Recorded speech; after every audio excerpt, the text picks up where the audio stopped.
Hi everyone, my name is Dr. Emma Quilty and today I'm going to be talking to you about qualitative research. Just a little bit of background about me, so I'll just move that a little bit. I'm a social anthropologist and I recently completed my PhD actually only last month. My PhD topic was an ethnographic study of witchcraft in Australia. So I looked at a small subset of that population and focusing on young women and their experiences around finding their sense of community and belonging and identity within the sphere of witchcraft. So prior to that, I completed my honours project on voodoo in New Orleans. And yeah, if you want to know more about that, feel free to visit my website, emmaquilty.com, where I've written a little bit about my research there, and you can find my publications. Self-plug. At the moment, I'm working as a researcher in Hunter New England Health, focusing primarily on mental health policy and promotion. So this kind of initial video is just going to be introductory, but over the course of the videos, I'm going to be taking you through kind of common qualitative research methodologies, research questions that lend themselves to qualitative research. We're going to compare and contrast qualitative and quantitative research.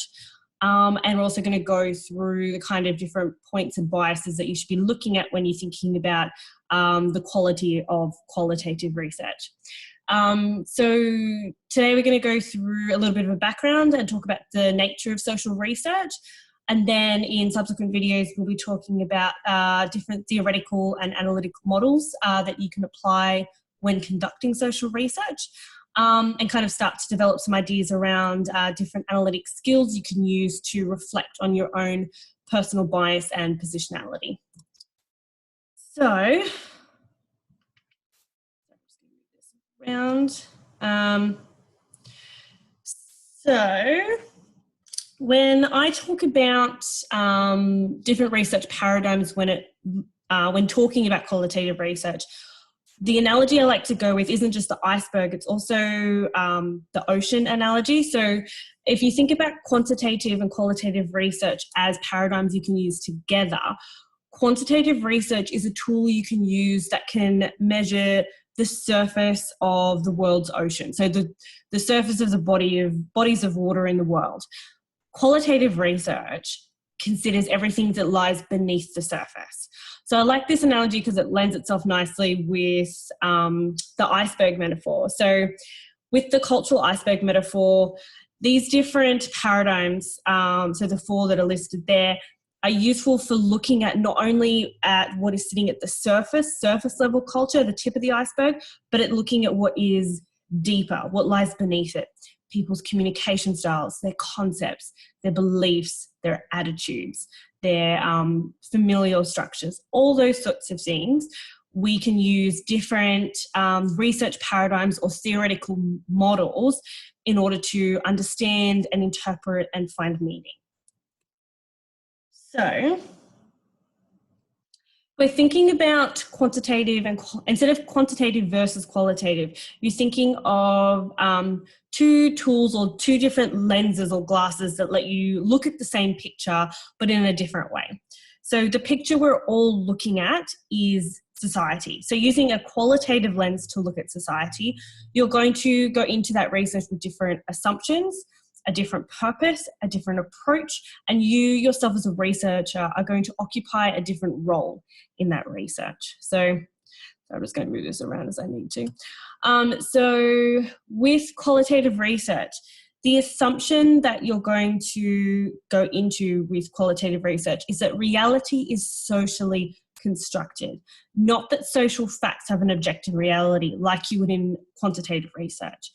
Also, what is going to take primary importance in qualitative research is the subject rather than the method that you use. In quantitative research, there's a lot of emphasis on the different instruments and measures, whereas in qualitative research, what's put to the fore and the emphasis is placed on the subject. Insofar that the variables that you look at in qualitative versus quantitative research are quite different as well. In quantitative, your variables need to be easily identified because they form the categories through which you conduct your research. Whereas in qualitative research, the variables are much more complex because they're interwoven, because people are complicated. In quantitative research, say if you measure someone's sex or their gender and their age and you separate them into these different categories, people don't fall neatly into categories. Those categories, people as subjects change hour to hour, minute to minute, day to day. So it's almost insurmountable to try and capture that person at any given time. So the purpose that underlines qualitative research is taking a snapshot of a person or a community or a social group at a single given point in time, and providing richness and texture and layers to that picture that you're painting. And that painting that you're creating as a researcher is one that you're controlling. So you're interpreting the data that you collect through qualitative research, and you're creating this picture around your subjects. So you need to be able to understand your subjects. You need to be able to understand their ways of living, their ways of creating meaning, and you need to be able to get inside their perspective as much as possible. So it comes back to the different roles you will play depending on the type of research you're engaging in. So in qualitative research, you're much more likely to take a personal involvement or partial perspective to your research. And the purpose of that is to create an empathetic understanding of your subjects. It's not about painting an objective reality of social facts or categories. It's about showing and highlighting the complexity and the interwovenness of those people's lives and how they create meaning. So I'm going to take you through some of the kind of more the nuances of these different characteristics of qualitative research. So when we say that qualitative research is more naturalistic rather than strictly observational or experimental, what we're talking about is that the difference between the research types is that qualitative research is much more subtle. So it's all about collecting data in the setting within which your subjects are engaging in. So say if you're doing an education study, you want to be able to conduct that research within the setting of a school, because then you're able to gain data that's much more naturalistic and emergent. So given that you're trying to see things in their natural setting, what qualitative research tends to be is much more descriptive, because the data that you're gathering uses observation. So it uses your observations as a researcher as part of painting the background of the picture that you're trying to create through your research. So it means qualitative research, unlike quantitative, which tends to be very numeric, qualitative research can take different forms. So the data you collect, it can be words, it can be pictures, it can be videos or charts or narratives. The data needs to be in a form that can be interpreted by you as the researcher. So this process of interpretation I keep talking about is the process or the methodology of qualitative research. So qualitative research tends to be quite process oriented. You need to be able to document what you're doing, why you're doing it, how you're doing it, to take the audience through the process or the journey that you went on to paint the picture that you did of your participants.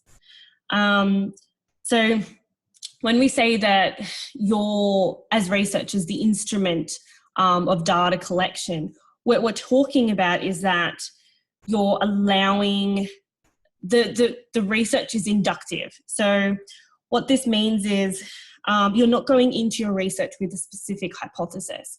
You're going in to study a social phenomenon, and you're allowing what is happening in that setting, in that natural setting, to emerge as naturally as possible. And so that brings us to the last kind of characteristic or kind of purpose behind qualitative research. And that is not so much the creation of meaning, but the articulation of meaning of a social group. So it's about understanding the perspective of your participants in their natural surrounding, and interpreting their experience. So social research oftentimes is experiential. So it's about understanding the experiences of your participants and what those mean. So because of these different kind of characteristics, it can be quite tricky to measure the quality of qualitative research. So for example, in quantitative research, what you would look at are things like validity, reliability, accuracy, and generalizability. Whereas in qualitative research, the things that you would look at is what is the worthiness of this topic? What is the rigor of this research? Is it rich data that they're collecting? Are they only using kind of one type of paintbrush to create this picture of meaning and complexity and interwovenness? Or are they using lots of different mediums through which to create this image? What's the sincerity behind their research? So self-reflexivity is a really important tool that you need to develop as a qualitative researcher, but we'll go into that in a little bit more depth a little bit later on. Need to talk about things like credibility, resonance, the significance of the contribution. Is the research ethical? And have you created something that has meaningful coherence? Has the research that you have conducted, following all of those steps, have you created something that means something? That is the essence of qualitative research. Thank you all so much for joining me for this introduction to qualitative research. Next, we're going to be talking about theory and philosophy in qualitative research.